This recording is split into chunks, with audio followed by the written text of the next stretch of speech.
Dal 30 marzo al 3 aprile la quarta edizione del Festival Monfalcone Geografie. 5 giorni e una notte con incontri, lezioni, passeggiate e tante iniziative per comunicare il valore della geografia, per indagare luoghi di oggi e luoghi della storia, paesaggi fisici e dell'anima. La Terra come geografia da salvare. Nel Geo Village di Piazza della Repubblica e in molte sedi di Monfalcone.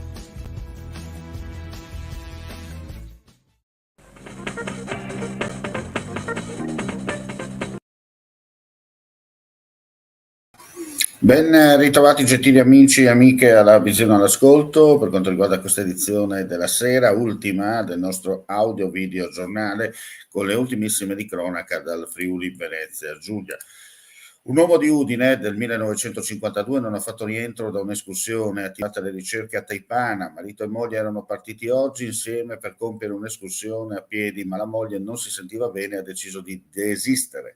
È rimasta ad attendere il marito dove avevano parcheggiato il furgone nei pressi della partenza di un sentiero che costeggia Rio Gorgons e poi prendere il nome di sentiero naturalistico di Zisilin.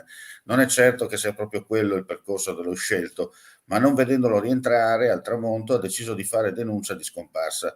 Il marito le aveva detto che avrebbe fatto un giro di circa 3 ore e mezza ed è partito intorno alle 10:30 del mattino.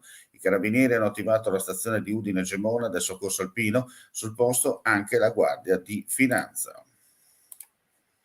Siamo in tema di cronaca perché i vigili del fuoco, protezione civile e squadre antincendio al lavoro per un incendio boschivo che si è sviluppato poco prima dell'imbrunire tra Zuglio e Tolmezzo nei pressi della località Marcidie, in corso l'opera di spegnimento e successiva bonifica. Adesso ci trasferiamo in quella di Gemona.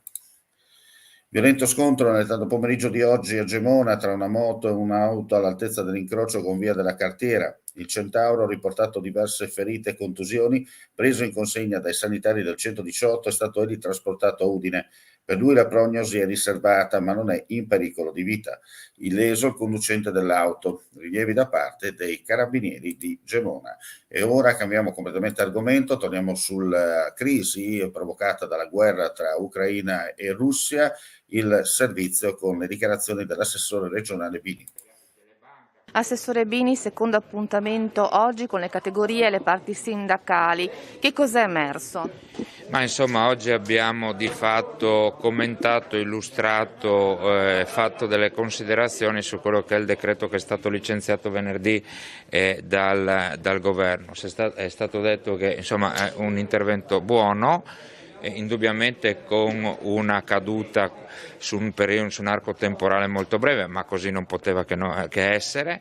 Vanno affrontate tutta una serie di interventi necessari, quanto mai necessari, con una ricaduta a medio-lungo termine. Ecco. La Regione è pronta comunque a fare la sua parte. Ma la Regione ha sempre fatto la sua parte, ha fatto la sua parte nella fase della pandemia mettendo a disposizione importantissime risorse e qualora necessario, queste sono dichiarazioni del nostro governatore, sarà sicuramente disposta a interventi mastodontici per aiutare imprese, lavoratori e famiglie anche per scavallare questo ulteriore difficilissimo periodo per il nostro Paese.